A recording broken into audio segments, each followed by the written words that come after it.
Nós temos a alegria de receber aqui com a gente, então, uma figura assim que ficou conhecida nacionalmente nas últimas eleições presidenciais. É uma alegria pro programa poder receber, né, um candidato a presidente da República nas últimas eleições, o nosso querido Padre Kelmon. Monsenhor Kelmon Souza está aqui com a gente, mais conhecido como Padre Kelmon. Padre Kelmon, bom dia pro senhor, bem-vindo ao Manhã da Pop. Nós somos aqui, vamos dizer assim, uma emissora de rádio do Sudoeste Paulista, de interior, mas que nós ficamos muito felizes, né, de poder receber uma figura nacional como o senhor para comentar os principais assuntos daqui da cidade e também de toda a região. Bom dia. Guto e ouvintes da rádio Manhã Pop. Manhã da Pop é assim? Isso, o nome do programa é Manhã da Pop. Isso. Eu vou aprender, viu? Alegria minha, porque eu vivo nesse estado de São Paulo desde que cheguei aqui aos 21 anos. Então fazem alguns anos, né? Não vou revelar, senão vai saber quantos anos eu tenho. Uhum. E eu tô feliz em estar aqui porque eu conheci o Milton Júnior. Milton Júnior, ele me concedeu a alegria de estar comigo da minha filiação quando eu fui acolhido por Valdemar e Bolsonaro ao PL. Encontrar o Milton ali, depois encontrá-lo aqui e ver também o povo dessa cidade que está o abraçando e que, se Deus assim quiser e permitir, estamos rezando para isso, ele será o prefeito dessa cidade. Então eu estou muito contente, muito feliz, porque eu já estou fazendo aquilo que eu me propus quando entrei no PL, ajudar o partido. Uhum. E Milton faz parte dessa família, desse partido, e nós temos que ajudá-lo a chegar lá para ocupar esse espaço de poder e fazer realmente o que precisa ser feito, defender o que nós defendemos, valores e princípios, né? Cuidar dessa cidade, cuidar do povo desta cidade. Começo perguntando justamente a respeito da saída para o PL, né? Primeiro, quando que surgiu esse convite? Em que momento o senhor achou que seria o melhor para sua trajetória política ingressar num novo partido que hoje, né, é apontado aí pelos números tudo como o maior partido do Brasil, né? O que chamou a atenção dentro do partido do PL pro senhor? Olha, eu já fazia e faço um trabalho no Foro do Brasil. E o Foro do Brasil, nós costumamos colocar na palma da mão, nos dedos da mão, o que defendemos e o que queremos trabalhar. Deus, pátria, família, vida e liberdade. O PL também, na palma da mão, todo mundo repete isso: Deus, pátria, família e liberdade. Um primeiro sinal. Uhum. Depois, o presidente Bolsonaro, né? Um homem que está aí sendo massacrado pela esquerda, que não gosta do que ele faz, do que ele é, do que ele fez. E, em terceiro lugar, a verdade política, porque nós estamos vivendo hoje uma situação desagradável. Eu vou usar palavras tão simples: desagradável politicamente a partir do governo federal, que recebeu deste presidente Bolsonaro um país com superávit, recebeu uma nação que estava pujante, estava crescendo. Hoje nós vemos um país com uma dívida de mais de 300 milhões de reais. Uhum. Né? Nós vemos um país onde os estudantes das universidades começam agora, um atrás do outro, fazendo greve, porque na universidade, o próprio esquerdista da universidade hoje já não suporta mais o próprio governo de esquerda. Então, nós estamos percebendo que esse governo que está aí, ele ainda não apresentou, não tem um projeto de Brasil, não apresentou aos políticos e ao povo brasileiro qual é o seu projeto, para que veio. Aí nós, de cá, nós o povo, observando as ações do governo e os frutos disso, tiramos as nossas conclusões diante daquilo que eles estão nos mostrando. Eles vieram para destruir, para desagregar, para desestabilizar. Por quê? O que fazem uma esposa de um presidente que não tem filtro, gasta de forma irresponsável, né, o dinheiro público? Nós estamos vendo, sai para qualquer visita em outros países, gasta um absurdo. Foi para a França, gastou acho que 85 ou 90 mil reais para poder estar ali, enquanto a população aqui está amargando a inflação, está amargando um salário reduzido, está amargando e comendo as migalhas que caem da mesa deles. Então, nós precisamos de fato orientar as pessoas, orientar o povo, para que as pessoas enxerguem, para que você enxergue que nós temos um caminho de mudança, e a mudança começa em você. na sua consciência, observando o ontem do governo federal e o hoje do governo federal, e tirando as suas conclusões e dando a resposta. A resposta é agora, em 24, nas urnas. Saiba em quem vai votar para vereador. Saiba quem será o seu candidato a prefeito e escolha os melhores, homens de valores e de princípios que vai defender o país e defender você. O senhor estava sendo pré-candidato à prefeitura de São Paulo e parece que houve uma treta aí e o Marçal acabou ficando com a sua vaga. Explica pra gente o que aconteceu, que o senhor não saiu e o Marçal acabou ficando com o partido. Eu gostei da palavra treta, né? Tem gente que gosta de treta aqui, viu? Eu tava avisando o senhor que tem uma hora no finalzinho que chama Tribunal do Povo aqui, que é a hora que a galera manda. Posso que assim, é momento da treta mesmo do programa. Vamos lá na treta. Mas vamos começar já, cedo, eu tive umas tretas lá no Pânico também, que ali deixa a gente em pânico, viu, aquele pessoal? Mas eles são maravilhosos. Um abraço pro Baleia. O seguinte, a pergunta, o Marçal. Pablo Marçal. Eu não conheço esse homem, nunca estive com ele, por isso não posso falar bem e nem posso falar mal. Não sei quem é. Para mim é um desconhecido, não sei quem é. Porque o que as mídias apresentam, ou o que ele se deixa apresentar pela mídia, pode ser e pode não ser aquilo que ele é. Então, eu não posso falar nada dele, porque eu não convivo com ele, não o conheço. Mas a única coisa que eu posso falar dele que afetou a mim foi o fato de Padre Kelmon ter sido convidado pelo presidente do PRTB, Leonardo Avalanche, e Leonardo Avalanche convida-me para ser o pré-candidato a prefeito da cidade de São Paulo. Isso ali entre abril e maio, eu não me recordo as datas, mas entre abril e maio. Houve um convite oficial do presidente do Tem vídeo que eu fui anunciado pelo próprio presidente do partido, Leonardo Avalanche, como candidato, pré-candidato a prefeito da cidade de São Paulo, e o pastor Manuel Ferreira Júnior como vice do padre. Era a chapa padre-pastor do PRTB. Muito bem. Esse presidente colocou este vídeo à disposição nas redes sociais do partido. José Maria Trindade, da Jovem Pan, que é meu amigo. Eu mandei o vídeo para ele dizer: Maria, sou pré-candidato, me ajude aí. Já comecei a fazer meu trabalho. Me ajude aí, divulgue. Zé Maria, no dia seguinte, já fez um anúncio na Rádio Jovem Pan. Olha, minha gente, Padre Kelmo é pré-candidato pelo PRTB a prefeito da cidade de São Paulo. Está na internet, é só procurar, eu não estou inventando história. E aí, o que acontece? Padre Kelmo vai para Roraima. Roraima é um estado que há quase 2 anos eu visito. Desenvolvi um trabalho há 7 anos atrás com os migrantes venezuelanos que chegavam lá. Eu estive lá em 2017, várias vezes, e depois das eleições presidenciais, eu consegui fazer amizades com pessoas em Roraima. Então eu comecei a ir com mais frequência, pontuando algumas situações e articulando uns trabalhos com o Padre Jesus, lá em Pacaraima, enfim. Voltei para Roraima, fui lá nas minhas bases falar com os índios e com os garimpeiros, com os venezuelanos e tal. Quando eu volto 20 dias depois, no aeroporto de Congonhas, passando o dedo assim nas matérias, encontro uma matéria fresquinha, saída ali no início do dia, do jornal O Globo, que dizia assim: o presidente Leonardo Avalanche do PRTB trocou o padre por Marçal. Né? Aí eu não entendi aquilo, só me tomei um susto, gelei na hora, digo, mas como assim? Eu não fui avisado. Eu estou chegando agora de Roraima, ninguém me ligou e me trocaram sem me avisar, nem... Qual o motivo disso? Por que isso? Então, eu liguei para o presidente Leonardo Avalanche várias vezes. 1, 2, 3, no aeroporto, com a mala, gritando no telefone, falando. Eu acho que até o povo se assustou com aquilo, porque eu fiquei nervoso com aquilo. Deu uma falta de consideração. E aí, não me atendeu. Liguei para o presidente estadual, não me atendeu. Para o presidente municipal, não me atendeu. Aí eu liguei para o vice, o pastor Manuel. Pastor Manuel, resolva esse problema aí. Descubra o porquê, tente falar com esse homem. Ele tem que nos explicar, nos dizer o motivo. Não pode assim, nós somos o quê? E aí o pastor tentou falar com ele, também não atendeu. E até hoje, depois de todos esses meses, o senhor Leonardo Avalanche não teve a coragem de falar com o Padre Kelmo. Então ele faça um convite, fale conosco, comigo, com o pastor Manuel, e nos explique por que você fez isso.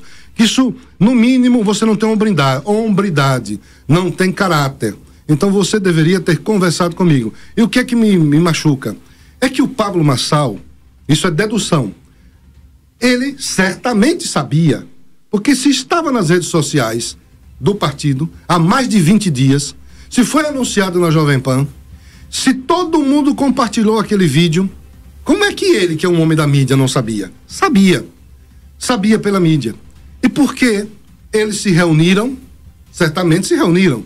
Porque eles se reuniram e ele, se tivesse pelo menos um bom senso ou uma, não sei, um bom senso, um respeito por uma outra pessoa que já estava assumindo aquela função que ele queria, por que ele então não disse ao presidente: presidente, o senhor sabe que é o padre foi candidato a presidente, todo mundo conhece ele, o senhor sabe que ele é o pré-candidato a prefeito, você está me convidando, ou sei lá se foi o contrário, então não é melhor chamar o padre para a gente conversar, ele é do seu partido também, chama o padre com você que é o presidente, comigo que vocês estão querendo me colocar no lugar dele, vamos ter uma conversa a 3, o grupo dele com o grupo do Marçal, com o PRTB, vamos conversar, vamos alinhar, digam ao padre por que é que vocês querem me colocar no lugar dele, e aí eu entenderia, se o presidente me tivesse me convidado e tivesse dito para mim: padre, olha, nós escolhemos o seu nome, já está na mídia, tudo bem, mas por alguma necessidade do partido, por alguma coisa, nós queremos o Marçal e não o senhor, tudo bem,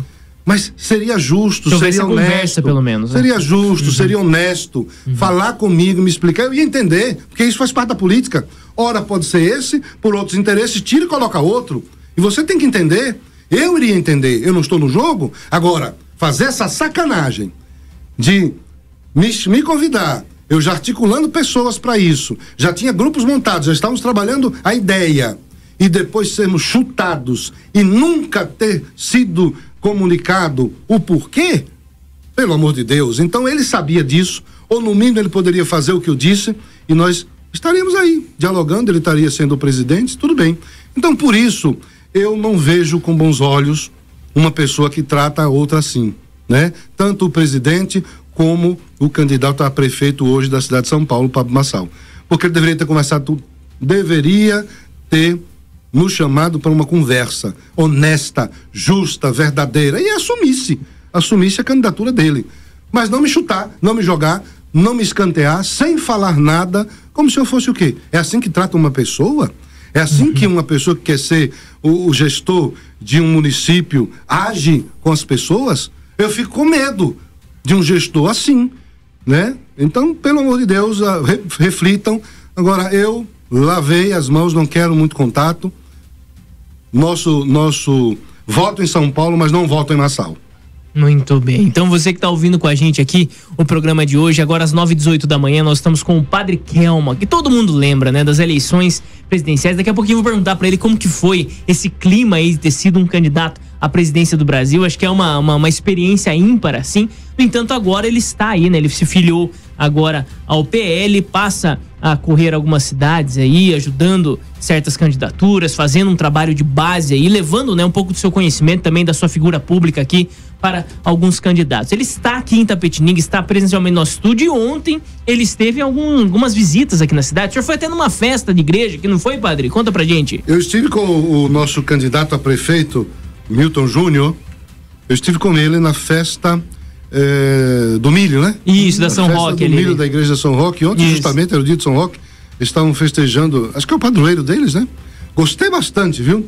Eu comi coisas aqui que eu ainda não conhecia. Um bolinho de milho, uma delícia, de milho. Com frangos ali, tem frango. Um bolinho de frango, tem então. Tem frango no centro do bolinho, uma delícia. É o bolinho que é um patrimônio municipal, foi criado aqui, esse bolinho de frango. Muito bem, então já é um prato típico da cidade de Itapetininga, né? Eu aconselho a todo mundo comer esse bolinho. Esse bolinho cai bem em casa, com uma cervejinha, viu? Mas em casa. Falando em cerveja, eu tô até aqui com um presente. Eu queria perguntar pro senhor, padre, tomar uma cerveja moderadamente é pecado? E tô aqui de presente pra você. O pecado é tudo aquilo que sai de dentro. O que sai de dentro do homem é pecado. Falar mal dos outros, caluniar os outros, inventar história, destruir a reputação alheia. Isso é pecado. É o que sai de dentro. O que sai de dentro do homem é pecado. Mas comida no máximo vai nos deixar obeso, vai nos deixar com doenças e vai nos levar ao túmulo mais rápido, não é? Então a gente precisa saber distinguir uma coisa de outra, né? A cervejinha, se você toma demais, cresce a barriga, Sabemos. Você embebeda-se, mas a cerveja é bom, hein? Moderadamente. E essa marca aqui eu não conhecia, hein? Cadê? É daqui da cidade. Essa marca eu não conhecia, acabei de ganhar, hein? Um abraço para o dono dessa empresa aqui. RT 166, é rodovia Raposo Tavares, quilômetro 166. RT 166, gostei, hein? É o ponto turístico aqui da região sul paulista. O senhor está convidado lá também conhecer. Quero visitar essa fábrica, me convide aí que eu vou lá. Muito bem. E padre, vamos continuar falando um pouquinho das tretas aqui, né? Porque o senhor citou uma coisa que é o Foro do Brasil, né? E isso remete justamente a essa organização que, de certa forma, tem os seus tentáculos por toda a América Latina, aqui que é o Foro de São Paulo, né? Nós vimos aí, ela está à frente de diversos partidos, principais partidos do Brasil, tem as suas ligações aí com o Foro de São Paulo, diversos presidentes, né, que chegaram ao poder, tanto no Brasil como em toda a América Latina, tinham aí ligações bastante profundas com isso. O que pretende aí, padre, com o Foro do Brasil, né? O que seria? Seria uma resposta? Seria uma outra organização, também dessa mesma maneira, ou seja, internacional, de várias outras ligações aí para talvez levantar o nome da direita, organizar a direita? Qual que é a ideia do Foro do Brasil? Olha, o Foro do Brasil nós criamos no Congresso Nacional há um ano atrás, no dia 29 de junho, com a ajuda de alguns deputados que fazem parte da base do Foro do Brasil, inclusive o General Girão, deputado querido, o Sócio Cavalcante, Zambelli, Biaquices, que nos ajudam, né? E Paulo Bilinski, aqui de São Paulo. Mas a intenção não é polemizar ou fazer contraponto, nada disso. Isso naturalmente acontecerá. O Foro do Brasil nasce para ajudar a população a fazer política, a gostar de política, a interagir com os políticos e ajudar a boa política a ocupar o seu espaço. Porque nós percebemos que essa política que está aí, a política do toma lá, do dá cá, a política da corrupção, do corrupto e corruptor, isso não nos faz, não nos desenvolve os municípios, não desenvolve o Estado, não desenvolve a federação. Pelo contrário, né?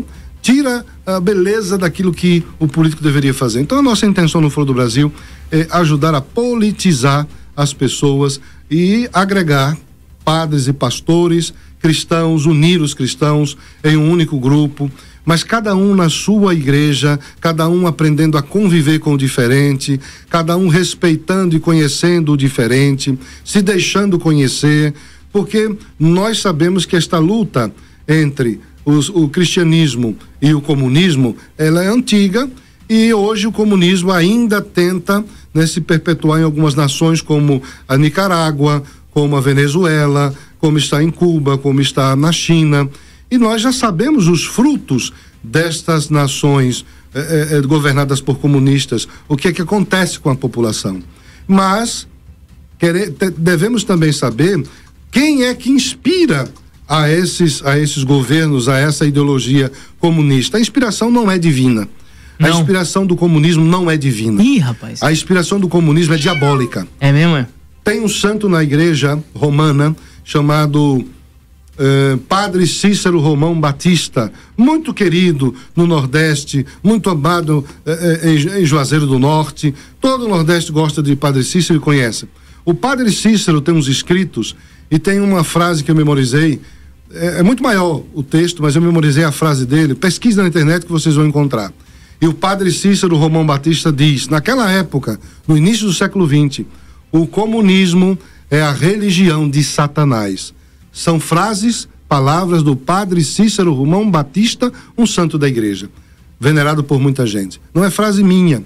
E nós observamos que o comunismo ainda tenta se estabelecer no mundo com as suas práticas antigas. É só olhar a história do início do século XX e nós vamos ver quais são as práticas dos políticos socialistas e comunistas. A mentira é uma delas, né? A manipulação é outra, a destruição da reputação alheia é outra, não trabalham com a verdade, não suportam a verdade, mentem o tempo todo.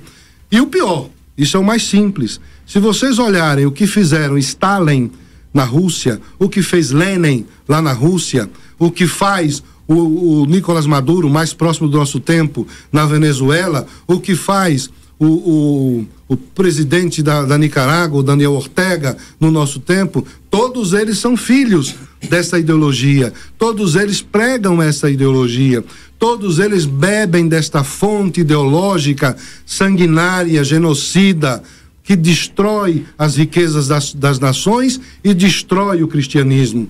Vejam o que o Daniel Ortega fez nesses últimos dias. Pesquisem no Google, minha gente. Vejam o que ele fez. Mandou prender 12 pastores. Tem vários bispos presos. Tem vários padres presos. Essa ideologia é divina, o comunismo, fazendo isso com aqueles que servem ao Deus? Aqueles que querem o bem da pátria e o bem do povo, a salvação das almas? Não. Os frutos do comunismo é isto aí, é a morte, é a perseguição, é a destruição, é o encarceramento, é tirar a liberdade de expressão das pessoas, porque são psicopatas, são sociopatas, são loucos no poder. São pessoas que querem o poder a qualquer preço ou a qualquer custo. Vou dar um exemplo para não dizer que sou mentiroso. Maduro perdeu a eleição, ele perdeu a eleição. Maduro perdeu a eleição. Não aceita a derrota. O que é que ele está fazendo? Manipulando na Venezuela. Tem 2.000 pessoas que são contrárias a isto, que estão presas na Venezuela. Maria Corina está ameaçada. E tantos outros acontecimentos. Há pessoas que foram assassinadas. As ruas estão lotadas de pessoas que não querem aquilo. Gente, é óbvio. É óbvio. Vocês acham que um povo que vive na pele, aqueles que ficaram lá, que vive na pele, a miséria, a pobreza, o roubo, a mentira, a dor, e que tem os seus parentes que estão fora, em outros países, como eu tenho aqui, e acompanho aqui dezenas e centenas de venezuelanos, e sei da história. Eu também fui na Venezuela, botei o meu pé ali dentro para ver com os meus olhos. Não é a Globo que me disse, não é jornalzinho que me falou, eu fui ver. E essas pessoas vão aceitar esse governo? Essas pessoas vão querer a miséria? São loucos ou masoquistas, se esse povo lá quisessem isso. Ele não foi eleito, as provas são aqueles papeizinhos das urnas, e ele não aceita perder. É simples assim. Ele não aceita a derrota e quer ficar no poder, se perpetuar no poder, para manipular, e para ele e o grupinho deles, aqueles que estão na cúpula, manterem a dominação e a riqueza só para eles. Eles são desta maneira, agem assim os comunistas. A população à miséria, a população à morte, a população à tragédia. São 8 milhões de venezuelanos que estão fora da Venezuela. 8 milhões de pessoas que perderam seus sonhos, que deixaram as suas famílias, pais que o pai está no Chile, a mãe está no Equador, o irmão está no Brasil, o outro está destruiu a integridade das famílias.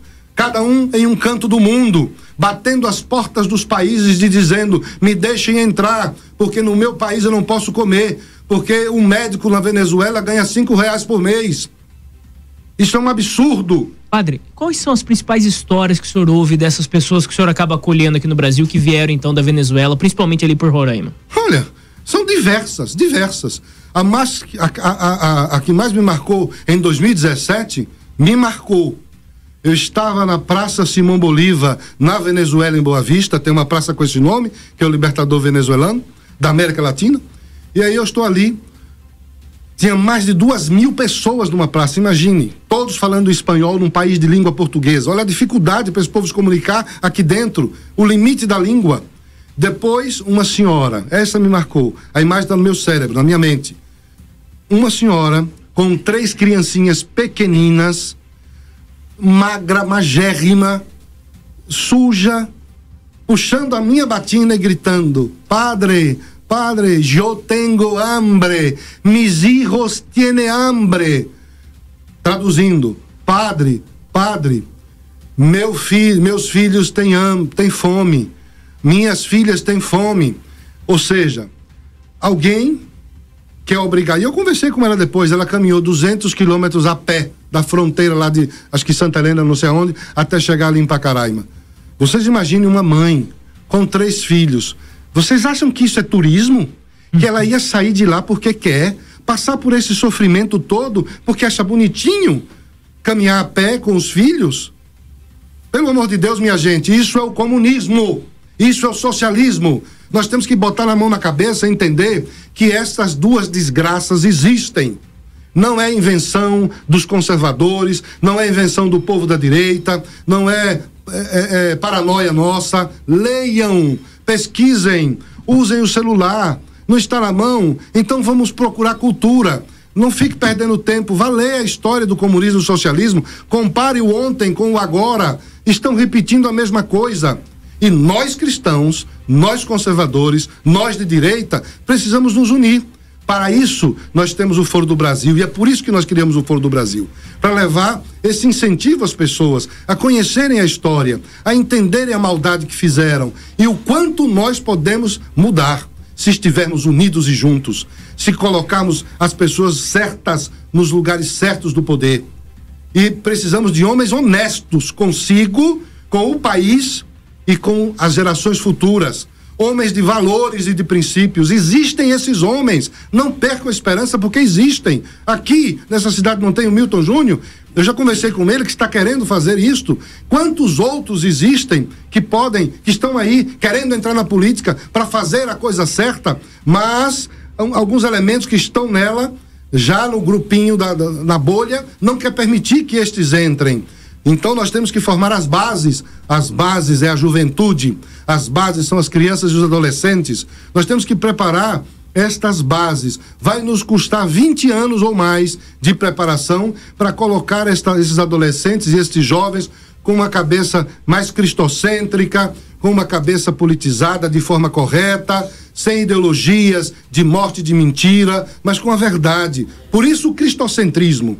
O cristocentrismo é a fonte da verdade, que é Jesus Cristo. Então, é retirar daí do cristianismo tudo aquilo de bom que nós podemos utilizar para transformar a sociedade. Jesus Cristo nos mostrou as pedras do caminho. A gente precisa não só ler a Bíblia, mas a gente precisa concretizar as palavras que lemos com ações concretas do nosso dia a dia. Primeiro, sendo um cristão honesto, consigo, com Cristo e com o outro, vivendo de verdade o cristianismo. Aí a gente começa já a acertar. E depois unindo uns aos outros, né? E sabendo que a política é coisa boa. O grande mal dos padres, e aqui eu digo, o grande mal dos padres e dos pastores no passado foi dizer que política é coisa do diabo, que política é coisa de gente ladrão, de bandido, que política não se deve discutir, com fé e religião não se discute. É mentira isso, ou é um erro, ou foi um erro, porque política é coisa boa, a boa política, porque a sua vida e a minha vida depende das decisões políticas de homens que a gente coloca no poder, seja no município, seja no estado, seja na federação, seja lá em Brasília. São decisões destes homens que vai afetar a sua vida e a minha vida, que vai nos dizer como é que será a sociedade. Se você coloca um camarada comunista e socialista no poder, olha o que acontece, vira Venezuela, vira Nicarágua. Mas se você coloca homens cristãos, homens honrados, patriotas, defensores dos valores, defensores da família no poder, muda tudo. Olha o governo anterior, nosso federal. Então, já está aí o exemplo para todo mundo. É só olhar o que está acontecendo e tomar a decisão certa. Você é responsável por isso, porque o voto é seu. Não venda o seu voto. Não troque o seu voto por um saco de arroz, de farinha, de feijão. Não faça isso. Mas faça a escolha certa, sabendo que você tem uma arma na mão, que é o voto, e você pode colocar o seu representante honesto e justo ou um demônio no poder. A escolha é sua. Vamos juntos cuidar da casa comum que é o Brasil, mas vamos cuidar com seriedade, com responsabilidade, porque não é só essa geração que vai sofrer, serão outras gerações que sofrerão pela sua decisão errada. Ou se a sua decisão for acertada, as gerações vão te aplaudir, vão te agradecer e vão te lembrar e te recordar que foi por sua causa que o Brasil lá na frente será uma grande nação, como a gente deseja tanto. Então veja que a política é importante.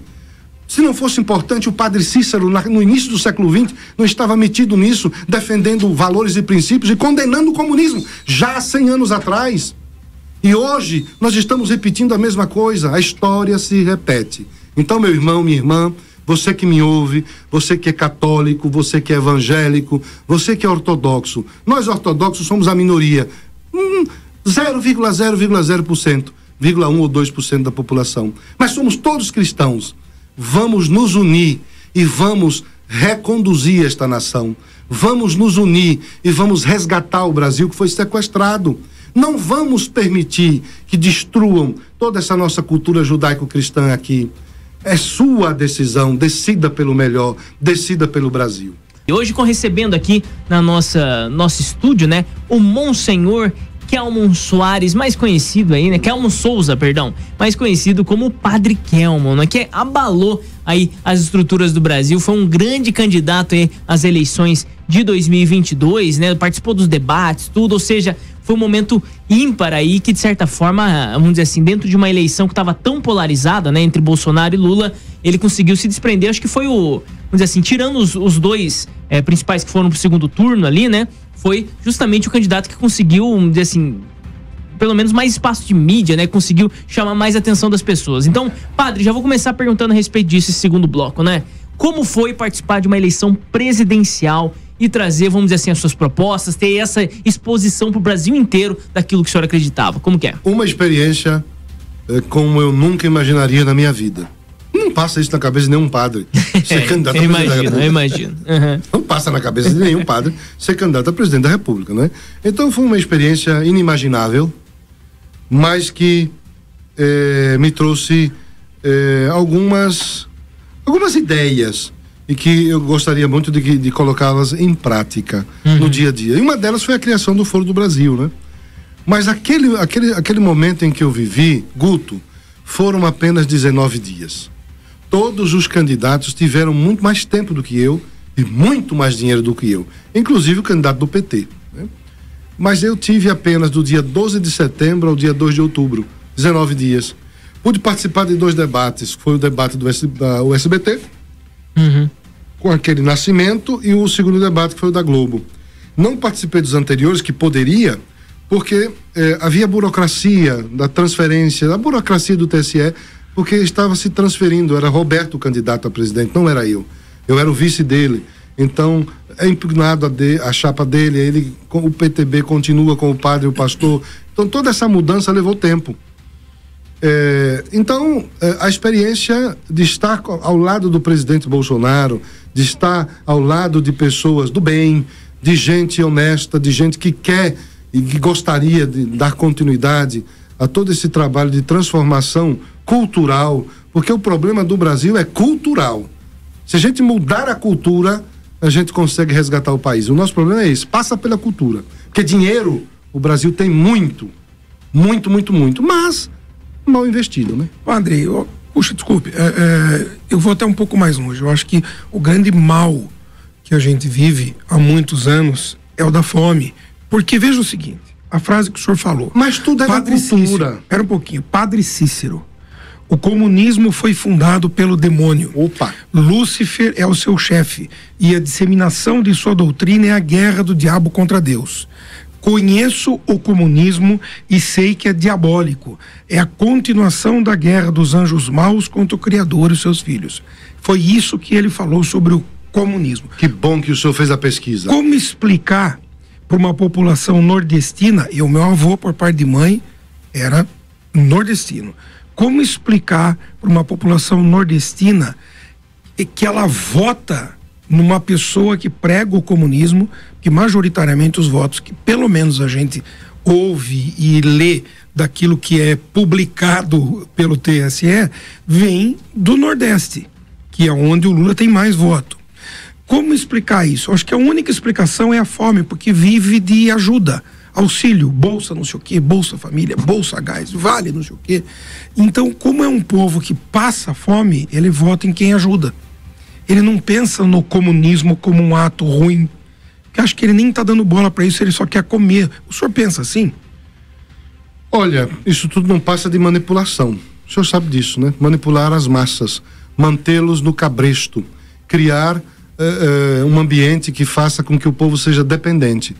Agora, de educação e cultura, o povo do Nordeste, para você ver onde é que nós vamos chegar, invista. Os políticos deveriam tomar vergonha na cara e parar de manipular o povo nordestino, que é o meu povo e eu sou de lá, e sei e conheço muita gente boa e honesta, parem no Nordeste de manipular e de pensar nas suas oligarquias familiares, porque o problema é esse. No Nordeste tem os donos de cada estado. Maranhão tem o seu dono, a Bahia tem seu dono, o Fortaleza tem o seu dono, e esses seus donos, os senhores feudais desses estados, né, eles querem o povo, sim, no cabresto, igualzinho no feudalismo. Eles querem que as pessoas sejam dependentes deles, para que eles se mantenham no poder, para que eles sejam os ricos, e eles sejam aplaudidos e venerados, como aquele que me deu o prato de comida, aquele que me dá, não, ele é bom porque ele me ajudou a construir minha casa, não, ele é bom porque toda sexta-feira ele manda aqui uma cesta básica para mim. Coitado do meu povo, coitado do meu povo do Nordeste, que é manipulado por esses canalhas, coronéis canalhas que não respeitam o seu próprio povo, porque isso é desrespeitar o seu próprio povo, é não oferecer aquilo que é de direito do povo. E o povo nordestino tem o direito à educação de qualidade. O povo nordestino tem o direito à cultura, mas eles não dão para manter o povo burro, o povo ignorante.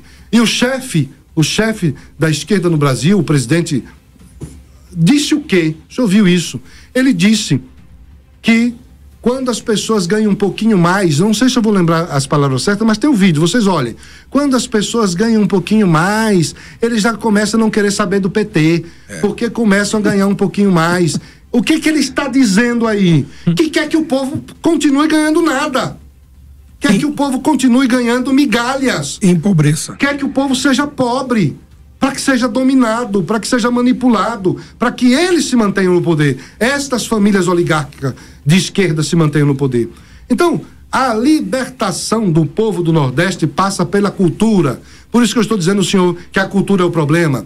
Então, invistam na cultura de qualidade com honestidade, pegue o dinheiro do próprio povo que se mata e passa fome, ainda paga imposto para manter os senhores feudais no poder.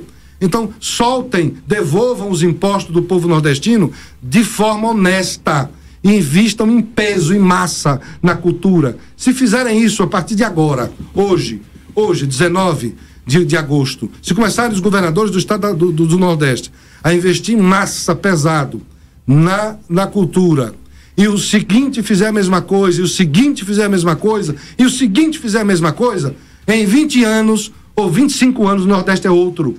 Porque nós vamos ter jovens que viraram médicos, jovens que viraram juízes, jovens que viraram advogados, jovens que viraram promotores, que viraram dentistas, e aí nós veremos a sociedade sendo transformada, porque esses que tiveram acesso à cultura, ao conhecimento, vão começar agora a trabalhar, e trabalhando vai gerar economia, vem o dinheiro e faz a economia naquele estado, naquela cidade acontecer, e os níveis das famílias começam a mudar. A geração seguinte deste jovem que agora é médico e advogado, os filhos dele vão querer acompanhar o pai, vai ser outro advogado, ou um médico, ou um juiz, e os netos a mesma coisa. Então acabou a pobreza.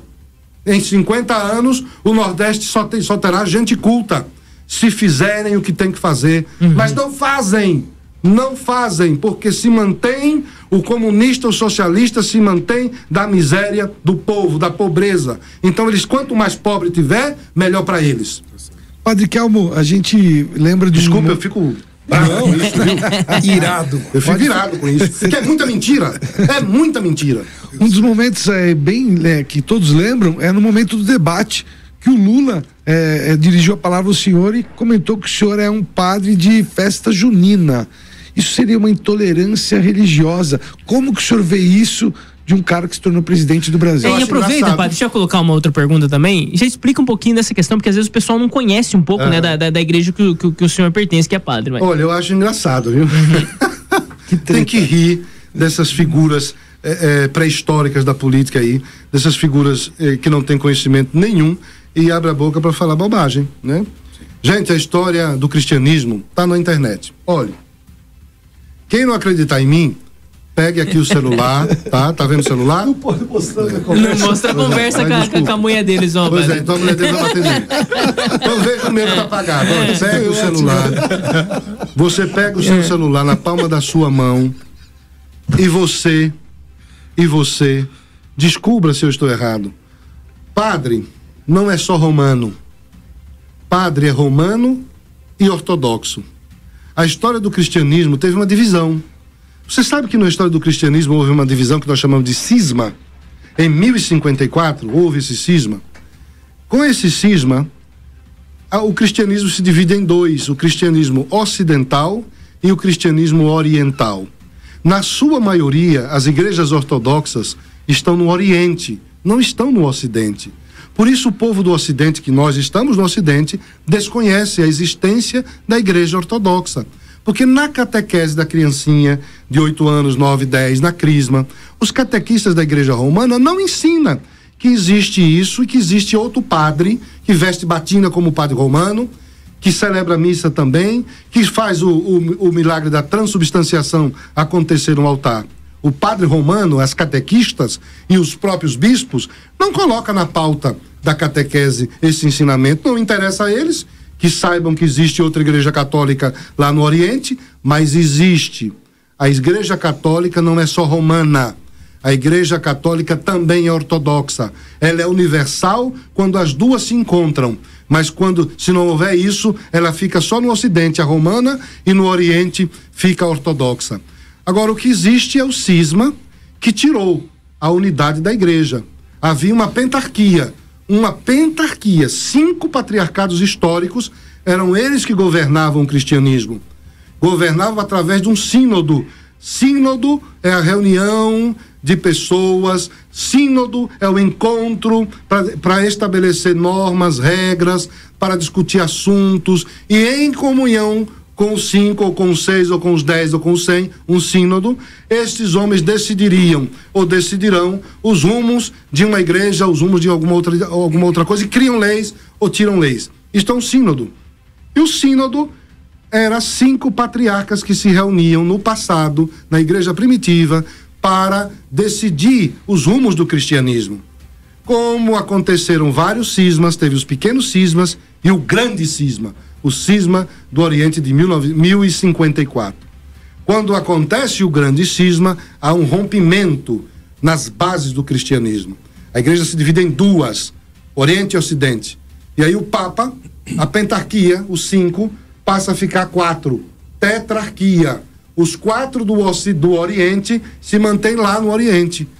E um, que é Roma, vem para o Ocidente.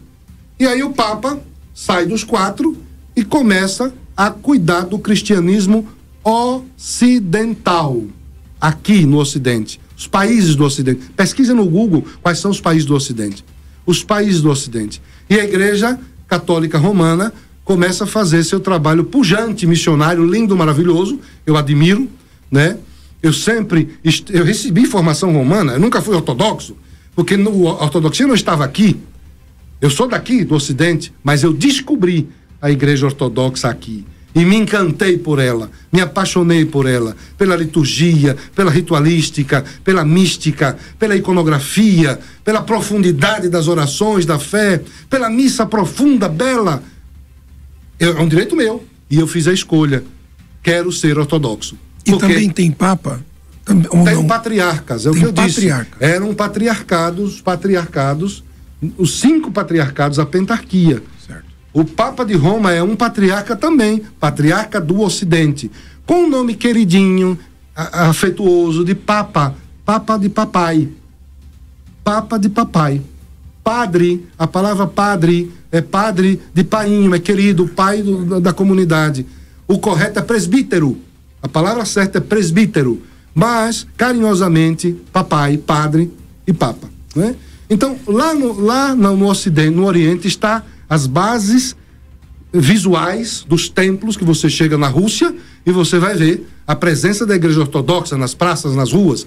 Você chega na Ucrânia, você vai ver a presença da igreja ortodoxa nas praças e nas ruas, os templos belíssimos ortodoxos. Você chega na Armênia, toda ela é ortodoxa. Você vai na Geórgia, diversos países do Oriente, você vai encontrar a presença visual, tanto dos templos, como também dos sacerdotes pela rua. Todos de barba, com batina, por isso você me vê assim.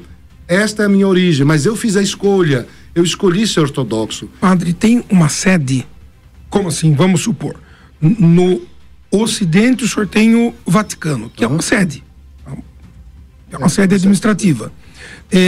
Na ortodoxa tem uma sede ou não tem? Não, porque assim, é diferente. Tá. Na igreja ocidental, católica, romana, tem uma sede em Pedro, Roma, ali o Papa, porque é um só. Certo. Um só que está governando. Então é uma monarquia, tá lá. Mas as igrejas ortodoxas é sinodal. É sinodal, como era. As decisões são tomadas em sínodo. Em conselhos, vamos dizer assim. É um sínodo. Assembleia.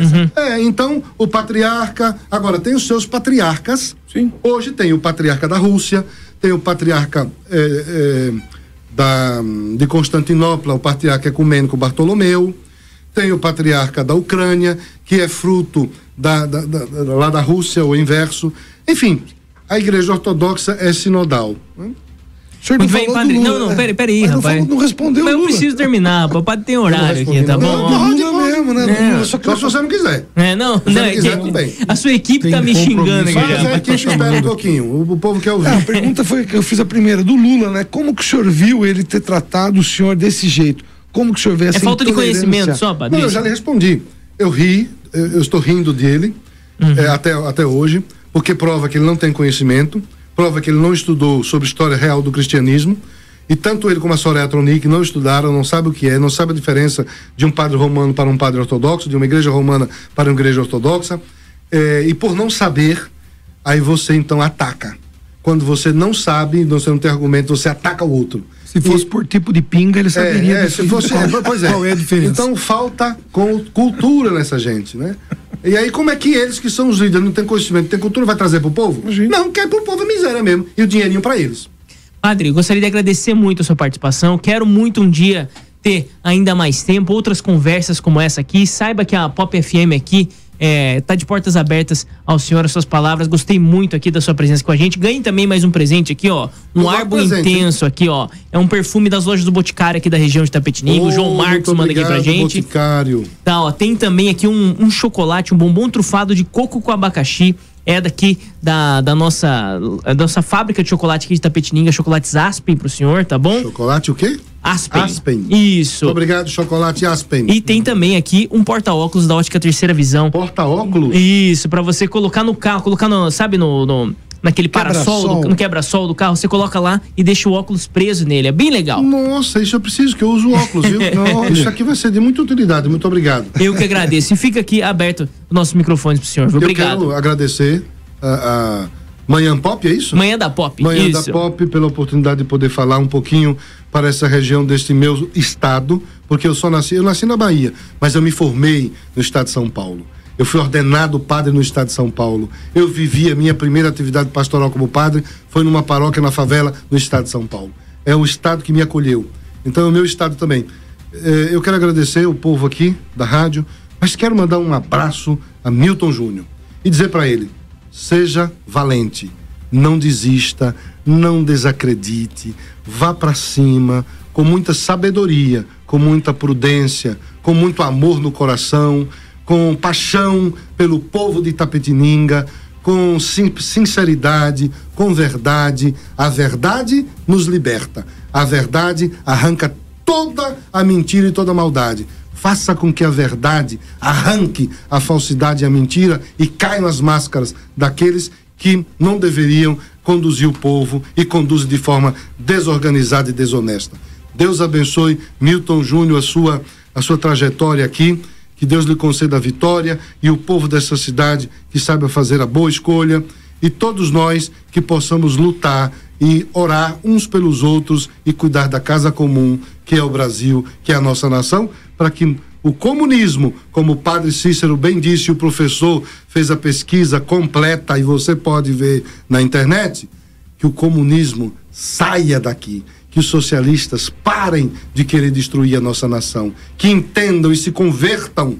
Nós queremos que vocês, socialistas e comunistas, se convertam ao cristianismo e entendam que somente Cristo é a verdade, somente Cristo é o caminho, somente Cristo é a vida, e que todos aqueles que seguiram e seguem o comunismo já morreram. As lideranças de vocês, todas, estão aonde? No túmulo. Onde está Marx? Morto. Onde está Lenin? Morto. Onde está Gramsci? Morto. Ressuscitaram? Não. Quem ressuscitou? Cristo. Quem é maior? Cristo. Então, parem e pensem e vejam que o caminho é Cristo. Padre, nós sempre pedimos aqui para as autoridades religiosas, né, seja padres, pastores, bispos, todos que participam aqui com a gente, se puderem abençoar a nossa audiência que está ouvindo agora através do 107.7, se o senhor puder, por favor, pedir a bênção por nós. Rei Celeste Consolador, Espírito da Verdade, presente em toda parte e ocupando todo lugar, tesouro dos bens e dispensador da vida, vinde e habitai em nós. Purificai-nos de toda mancha e salvai as nossas almas, vós que sois bom e amigo dos homens.